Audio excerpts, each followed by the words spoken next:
It had been one of those long, exhausting days that felt like it would never end. The kind where the clock just drags, and you can't wait to finally crawl into bed and close your eyes, hoping for just a few hours of peaceful sleep. That was me, Emily, 38, a stepmother, exhausted from balancing work, life, and this new family dynamic I had been thrust into. I had learned to adjust, but some days it still felt like I was walking on eggshells, trying to get everything right. The evening was calm, though, the kind of calm that follows a day where everything was relatively uneventful, and the house was quiet for once. Adam, my 19-year-old stepson, was sitting in the living room, absorbed in one of his video games, his eyes focused on the screen, fingers flying over the controller. I could hear the low hum of the game in the background, but it barely registered in my mind. I had learned that when Adam was like this, you didn't interrupt him. He was quiet. His usual energy seemed distant, and I wasn't sure if it was because of his age, or if there was something else weighing on him, something he didn't want to talk about. I glanced over at him from the kitchen, where I was busy chopping vegetables for dinner. He was slouched back into the couch, the way he always did when he was trying to be invisible in his own home. Further, not without destroying everything. Our family, the trust, the boundaries that should have remained unbreakable.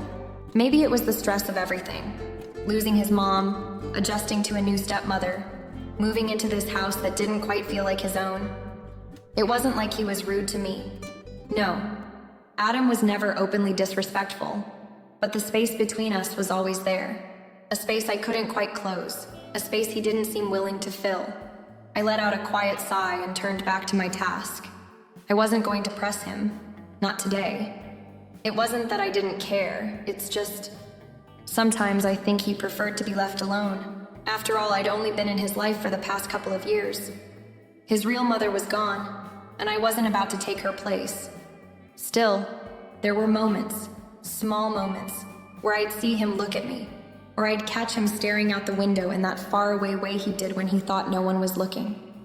And in those moments, I wished I could just reach out and help him feel less alone, but I never knew how. The clock on the wall ticked, a slow and deliberate rhythm, and I felt it in my bones. The quiet in the house felt thicker tonight. It wasn't the usual quiet. There was something different about it.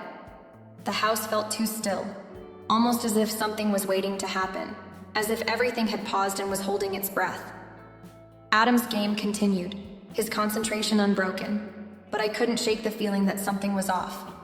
Something between us felt unsettled. I finished my prep for dinner, feeling the weight of the silence settle around me.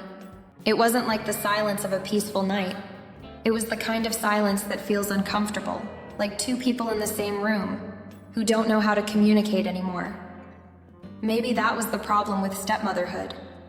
It was never a simple thing. There were always layers of unspoken words, things unsaid that hung between us.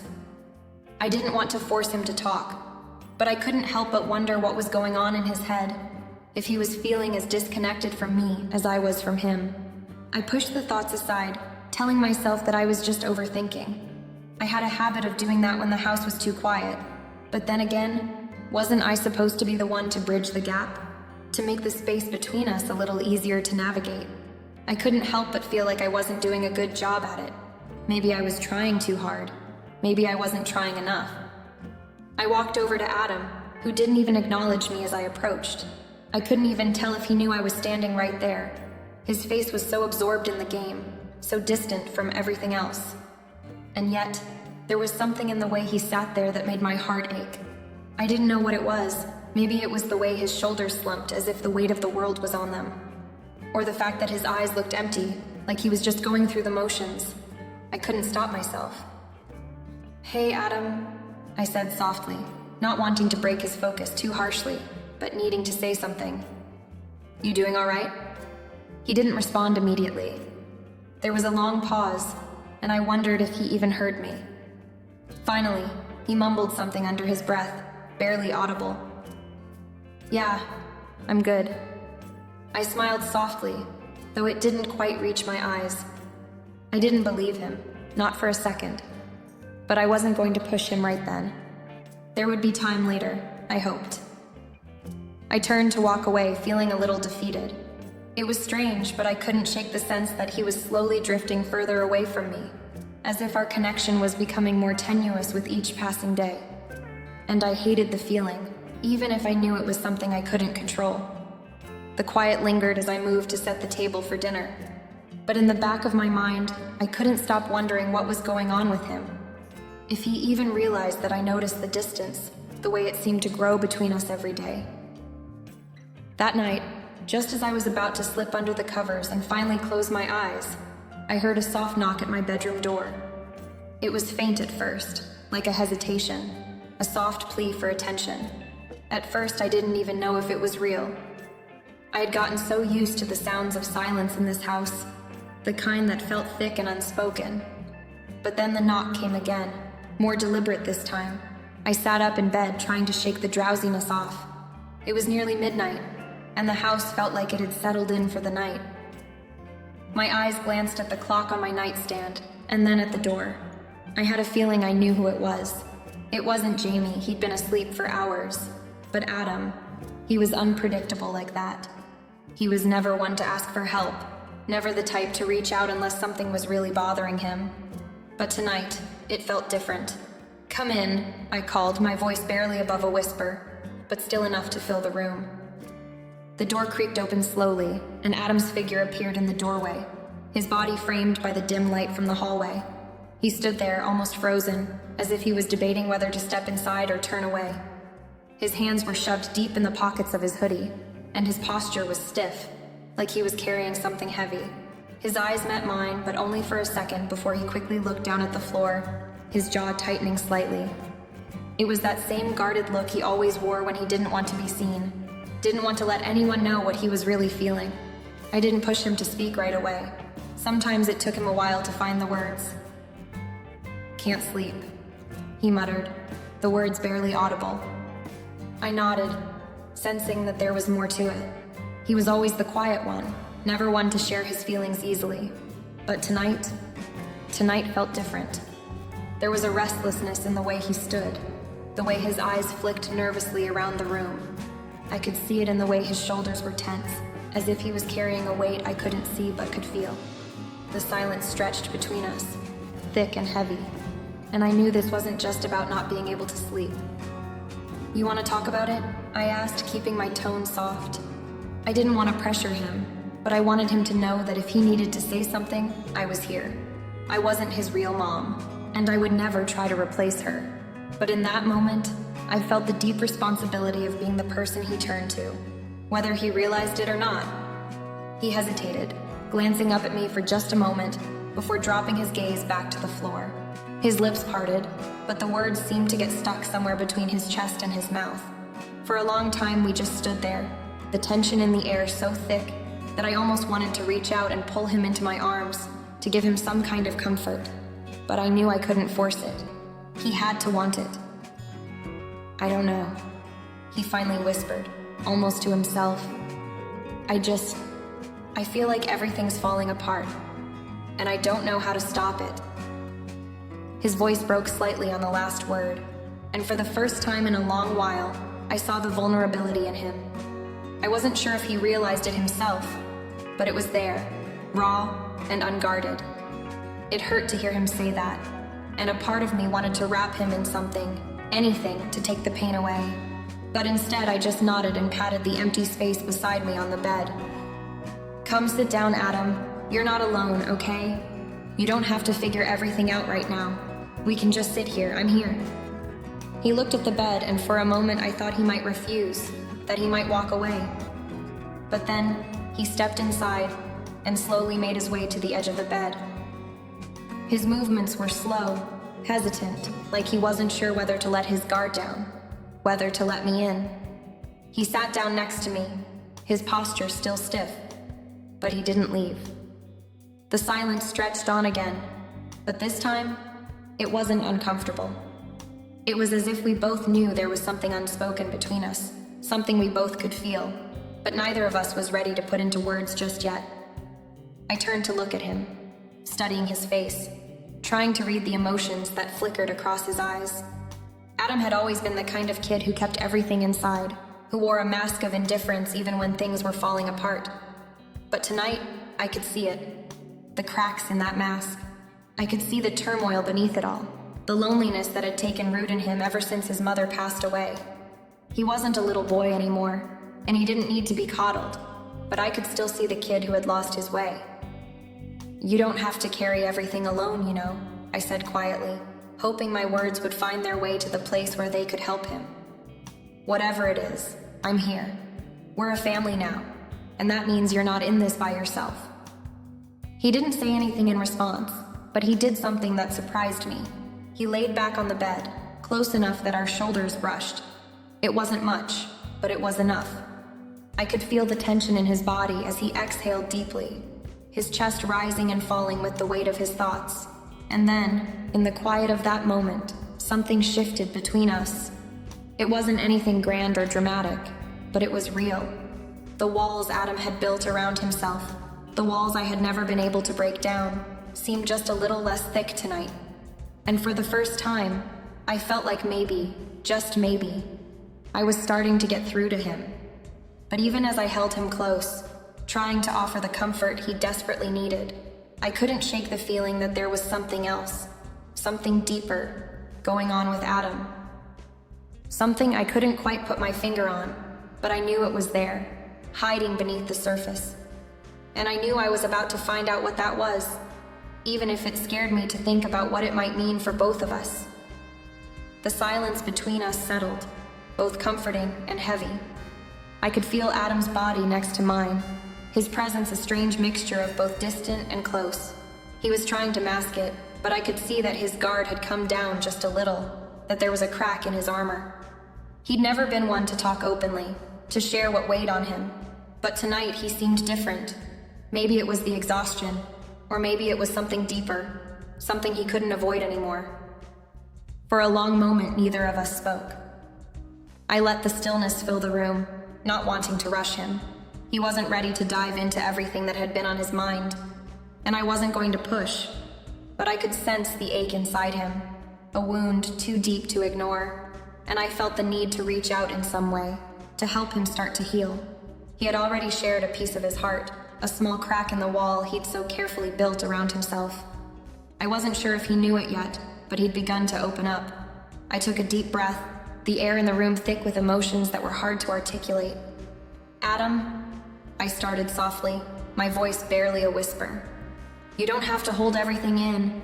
You don't have to do this alone." He didn't answer at first, and for a moment I thought he might pull away, retreat back to the silence he'd kept for so long. But then, slowly, he shifted his position, turning his head slightly toward me. His eyes met mine, but only for a brief second. There was something in his gaze, vulnerability, maybe a hint of fear, but it was there, unmistakable. The walls he'd put up, the ones that always seemed so unbreakable, were finally starting to crumble, even if only in small, quiet ways. "Everything's just been so hard," he muttered, almost to himself, like he hadn't meant to say it out loud. He stared at the ceiling, his expression distant again, but I could hear the weight of his words. There was so much unsaid in that simple statement, so much pain he hadn't been able to voice. I could sense that he was struggling not just with his mother's death, but with the way his life had changed in the blink of an eye. The world he had known was gone, and now he was here, trying to make sense of it all. And I, his stepmother, was the one left to help him navigate the mess of emotions he didn't know how to process. "I know it's been tough for you," I said gently, reaching over to place my hand on his arm. It wasn't much, but it was enough. He didn't pull away, didn't flinch like I thought he might. He just let me be there, his body still tense but not as rigid as before. There was a long pause before he spoke again, his voice thick with emotion. "It's just hard to accept you're not my mom," he said. And there it was, the unspoken truth he'd been hiding from, the one thing that had been hanging in the air between us ever since I moved in with him and his father. I wasn't his mother, and in a way, I never could be. But I had still tried to be something for him, something he didn't ask for, but needed.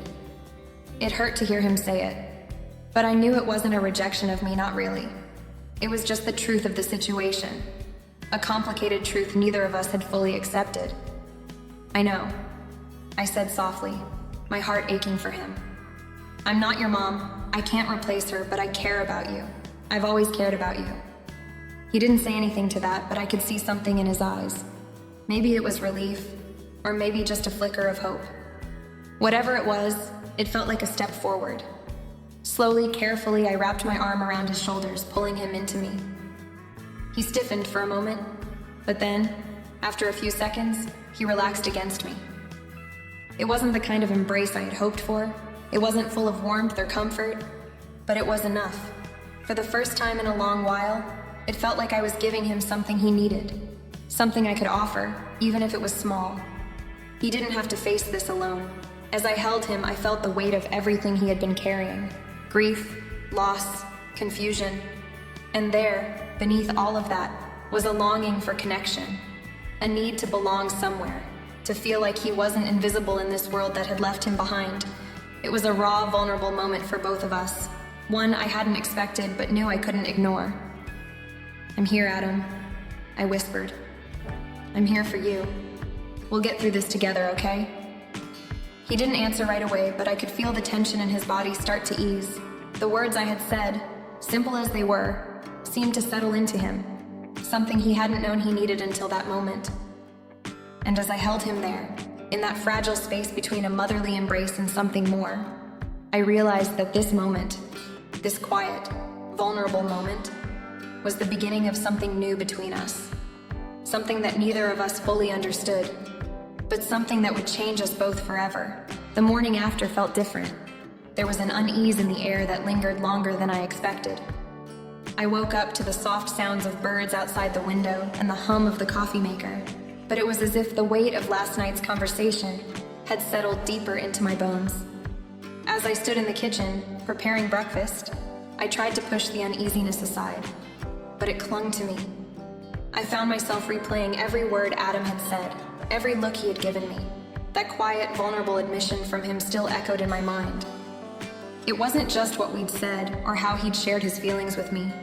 It was something in the way he'd leaned into me, the way he allowed himself to stay close for longer than he ever had before. The way he let me comfort him. For so long, I had been trying to be just the stepmother, the one who was there for him, trying to do right by him, to provide some sense of stability in his world that had been turned upside down. But something had changed last night. Something subtle but undeniable. I couldn't ignore it. It was like the line between us, the one I had tried to keep firmly drawn, was blurring in ways I wasn't sure how to navigate. Adam's hesitance, his quiet longing for connection, had always been there, but it had never been this palpable. It had never felt this real. I couldn't help but wonder if this shift, this small but significant change in how we interacted, was just the beginning of something deeper. But I wasn't ready to admit that. Not yet, anyway. When Adam came into the kitchen, his eyes were a little more tired than usual, and there was a quietness to his movements that didn't go unnoticed. He sat at the table and stared at his phone, not saying anything, not making the usual small talk that he usually offered in the mornings. He seemed distant, like his mind was still far away, still caught up in the thoughts he hadn't quite processed. I slid a plate of pancakes in front of him, trying to break the silence, but I could feel the tension between us. It wasn't the kind of silence I had been used to with him. It was heavier, more charged. He glanced up at me for just a moment before looking away, and for the first time, I felt a shift in our dynamic. I wasn't just his stepmother anymore. I wasn't just the woman who came into his life and tried to fill a gap that wasn't mine to fill. Now, it felt like something more complicated, and I wasn't sure how to process it. "Thanks," he muttered, his voice quiet. He pushed the pancakes around on his plate without really eating, the way someone does when they're lost in thought. I watched him for a moment, wondering what was going on inside his head. I could feel the unspoken tension between us, thick and uncomfortable, but neither of us was willing to address it. After a few minutes, I couldn't take the silence anymore. "Adam," I said softly, my voice tentative, unsure if I was ready to breach the subject. "Is everything okay?" He didn't look up at first, but I could see his jaw tighten slightly, the way it always did when he was trying to keep something inside. Finally, he nodded, his expression unreadable. "Yeah, just tired," he replied, but I knew it wasn't just that. There was more going on, and I wasn't sure how to get him to open up again. I stood there, my hands on the counter, trying to think of something to say, some way to break through the wall he had carefully built back up. But as I looked at him, I realized that I wasn't sure how much longer I could keep pretending everything was normal between us. The shift was too noticeable. There was a deeper connection now, and neither of us knew what to do with it. The rest of the day passed in a haze, both of us walking around the house, speaking when necessary but keeping a careful distance. We didn't talk about last night, didn't bring up the tension that seemed to hang in the air between us. It was as though both of us were waiting for something, waiting for it to be acknowledged, for someone to say the words we were both too scared to voice. The change wasn't dramatic, not yet, but it was there. It was subtle, in the way he lingered when he walked by me, in the way our conversations became more personal, more intimate, but neither of us acknowledged it directly. Instead, we kept up the facade of normalcy, both of us pretending that nothing had changed. But deep down, we both knew it had. By the end of the day, the unease hadn't gone away. It had settled into a quiet understanding, one that neither of us was willing to face head-on. And as I lay in bed that night, I couldn't help but wonder just how much further this shift would go. Would it continue to grow until it became something neither of us could ignore? Or would it stay buried, just beneath the surface, waiting for the right moment to rise to the surface once again? The uncertainty of it all kept me awake long into the night. The morning after felt much like the days before, yet everything between Adam and I seemed off. It wasn't anything anyone else would notice, but I couldn't shake the sense that something had shifted, subtly but undeniably. We went through the motions, as we usually did. Adam was still quiet at breakfast, though not more so than usual. The pancakes I had made sat untouched as he pushed them around his plate, his mind clearly elsewhere. I tried to keep my focus on the things I could control, the coffee brewing, the small talk I forced myself to make, but there was an undercurrent I couldn't escape. I had hoped things would go back to normal once the conversation from the night before was left behind, but I soon realized that normal wasn't going to be so easy to return to. Even the simplest exchanges seemed layered with an unspoken tension that neither of us was willing to confront. I caught myself watching Adam when he wasn't looking, noticing the little things, the way his fingers brushed the edge of his glass, the slight shift in his posture when I entered the room. These were things I had never thought twice about before, but now they felt heavy with meaning. We didn't talk much that day. Adam was mostly in his room, and I was preoccupied with work. But when he came downstairs for dinner, I noticed the change again. It was in his movements, more deliberate now, slower, like he was testing something. There was a look in his eyes too, when he glanced at me from across the table. Something that said he was aware of the change between us, just as I was, but neither of us knew what to say about it. In the silence of the room, I could feel a certain level of understanding pass between us. We didn't need words to acknowledge it. It was as if, without either of us intending to, we had both crossed a line we hadn't realized was there. I couldn't stop thinking about how close we'd gotten over the past few days, how our conversations had deepened in ways I hadn't expected. And it wasn't just the conversations themselves. It was the way we interacted, the small touches, the lingering glances, the way we made excuses to be in the same room together, even when there was nothing to say. After dinner, Adam sat beside me on the couch, neither of us saying much, but neither of us moving away either. I was trying to distract myself by watching TV, but the warmth of his presence beside me was undeniable. The air between us felt charged, though we kept the space between us just enough to not fully acknowledge it. I could sense that Adam was struggling with something too, but neither of us was ready to address it head on. I'm sorry about the way I acted earlier, he finally said, breaking the silence in a voice that felt more vulnerable than usual. It took me by surprise, but I tried to keep my tone light. It's okay, Adam. I understand, I said, though I wasn't sure that I did. The truth was, I wasn't sure what to make of anything anymore. He glanced at me for a moment, his eyes a little too intense, and I quickly looked away, suddenly self-conscious. We stayed like that for the rest of the evening, sitting in silence, neither of us sure how to act. Neither of us said anything more, but somehow everything felt said. We didn't have to talk about what had shifted between us. It was understood. When I went to bed that night, my mind raced. The quiet, the uncertainty, it was all a bit much. I couldn't stop thinking about how things had changed, about how Adam seemed different, how I seemed different. The tension was there, subtle but undeniable, hanging in the air like a thick fog that neither of us was brave enough to walk through. And yet, it wasn't a bad thing, just complicated. In the stillness of the night, I realized something. The dynamic between Adam and me had changed in ways I couldn't explain. We both knew it, and I could feel him, even when we weren't in the same room. And though I wasn't sure where this would lead, I couldn't help but feel an odd sense of acceptance. Whatever this was, it wasn't going away, and I wasn't sure if I wanted it to. The change between Adam and me wasn't just in how we looked at each other. It was in the air itself, in the way we moved through the same space, never quite touching but always aware of each other. There was a weight to our silences now, something unsaid that hung over us like a secret. We didn't speak of it directly, but it felt as though we were both walking around a conversation we couldn't bring ourselves to have. That evening, after another long conversation about his future and the uncertainty that came with it, I could sense Adam was different. There was something in the way he was looking at me, something that made the hairs on the back of my neck stand up. He seemed more open, more raw, as though he was about to say something that had been building inside of him for weeks. I tried to focus on what we were talking about, plans, ideas for what he might do after graduation, but the words seemed to blur together.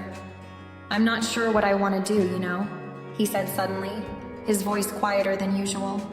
"It feels like everything I try just doesn't stick, and I keep thinking, I don't know, maybe I'm just not good enough for any of it." I looked at him, surprised by the vulnerability in his voice. Adam had always been so guarded, so self-assured on the surface, but there was something else now, something deeper. I reached out, resting a hand on his arm, offering the kind of comfort that was both motherly and something else, something that I wasn't ready to admit to myself. "Adam," I began, my voice soft but steady. "You don't have to figure it all out right away. You don't need to be perfect. Just take it one step at a time, and I'll be here for you. You know that, right?" His eyes met mine, and for a moment, everything else in the world disappeared. It was as if we were the only two people in the room, and all the unspoken things between us were suddenly laid bare in the quiet of the space between us. And then, just as I thought he was going to look away, he didn't. "I don't think you understand, Emily," he said, his voice low and hesitant. He paused for a moment, his gaze intense. "You've been there for me in ways that nobody else has, and I don't just mean as a stepmother. I mean you've been everything to me. I don't know how to say it, but it feels like you're the only person who really sees me." I froze. The words hit me like a punch to the gut, and for a moment I couldn't breathe. There was so much in his gaze, so much weight in his confession that I didn't know how to process. He was looking at me with such raw emotion, and it shook me to my core. It was as though the boundaries between us, boundaries I had been so careful to maintain, had suddenly crumbled. "I'm sorry," he added quickly, noticing my stunned silence. "I shouldn't have said that. I didn't mean to make things weird." But it was already too late. The words had been said and they hung between us, suspended in the air. I felt a warmth spread through me, though I couldn't fully understand it. Part of me wanted to retreat, to push back against this, to remind myself that I was his stepmother, that there was a line we couldn't cross. But another part of me, a part I didn't want to acknowledge, felt something shift inside of me, something that tugged at my heart in a way I hadn't expected. "Adam," I whispered, not sure what to say, but knowing I needed to say something. "It's not that simple. We're family, and you're my responsibility. I care about you, more than you know. But we can't just ignore what's happening here. We can't just pretend it's not there." He looked away, his shoulders slumping, and I knew he understood exactly what I meant, even though neither of us was willing to go any further. The moment hung between us, heavy with the realization that whatever was building between us wasn't something we could ignore any longer. There was a truth between us now, one that neither of us had the words to fully express, but one we both knew was undeniable, and though the tension was thick, neither of us said another word. The room was quiet again, but this time it was filled with the weight of something much more complicated than either of us was ready to face. The days that followed were like walking on a tightrope. Everything seemed normal on the surface. Adam still played his games. I still cooked dinner. We still shared our quiet moments. But underneath it all, there was this silent pull between us, a gravity that neither of us could deny. The shift was subtle, almost imperceptible, but it was there, lingering in the air, unspoken, but undeniable. Adam started spending more time around me. It wasn't that he had to, it was that he wanted to. He'd linger in the kitchen when I was making dinner, offering to help, though I knew he wasn't really interested in the task. He'd sit on the couch next to me while I watched TV, his presence close enough that I could feel the warmth of his body beside mine. We'd talk, sometimes just about small things. His friends, his plans for the weekend, even my thoughts on something trivial like the weather. But even in these moments, there was a tension, an undercurrent of something deeper that neither of us dared to explore. It wasn't just that we were spending more time together. It was the way we looked at each other now, like we were both acutely aware of the other's presence. His gaze lingered just a little too long, and mine did the same. It wasn't overt, wasn't obvious, but I felt it in my chest, in the way my heart would race just a little faster when he was near. I couldn't explain it. I didn't want to. It was like we were both tiptoeing around something neither of us was ready to name. The silence between us was often the loudest part of the day. Sometimes as we sat together, I would catch him glancing at me, his eyes soft, and for a moment, I'd forget to breathe. I'd look away quickly, trying to push the thought out of my mind, but it always came back. What was happening between us? I wasn't sure, but it was more than just grief, more than just the connection we had built over the past few months. There was something else in the mix now, something neither of us could deny. There were times when I thought I saw it in Adam too, this knowing look that passed between us when our hands brushed, or when our eyes met for just a fraction of a second longer than usual. It was as though we both understood that things had changed, but neither of us knew what to do with that understanding. And so, we did nothing. We kept going, pretending that nothing had shifted, pretending that everything was still the same. But it wasn't. The way he talked to me had changed too. It wasn't just casual conversation anymore. There was a deeper intimacy in his words, a sincerity I hadn't noticed before. He started sharing things with me that went beyond the surface level. His fears, his dreams, the uncertainty about his future that he had never voiced to anyone. And when he spoke, I realized how much I had come to care for him. Not just as his stepmother, but as someone who had been through so much alongside him. We never spoke of the night he'd confessed his feelings, how his words still echoed in my mind. But I could feel the distance between us closing, bit by bit.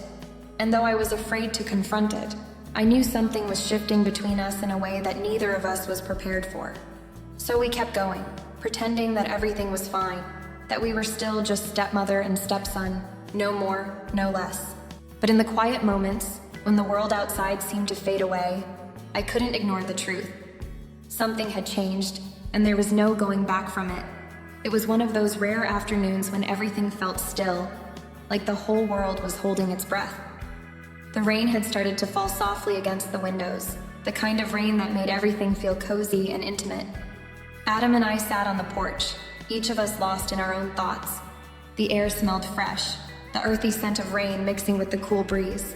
I had a cup of tea in my hand, and Adam, as usual, was content to just sit beside me in silence. But this time, there was something different. A quiet weight hung between us, as though the air itself was thick with unspoken words. I glanced at him out of the corner of my eye, noticing how his profile seemed sharper, more defined in the soft light. For a moment, he didn't seem like the boy I had come to know over the past few months. He seemed older, more intense, like he was carrying something heavy in his chest that he hadn't let anyone see. I wondered if I was the only one who noticed the shift, the subtle change in how we were now, how we felt when we were together. Without even realizing it, I found myself drawing in a deep breath, my heart pounding just a little faster. Something in his gaze made me hesitate. There was a quiet kind of longing in the way he looked at me, an intensity I hadn't seen before. His eyes were softer than usual, vulnerable in a way that made me feel exposed, as if he was seeing right through me.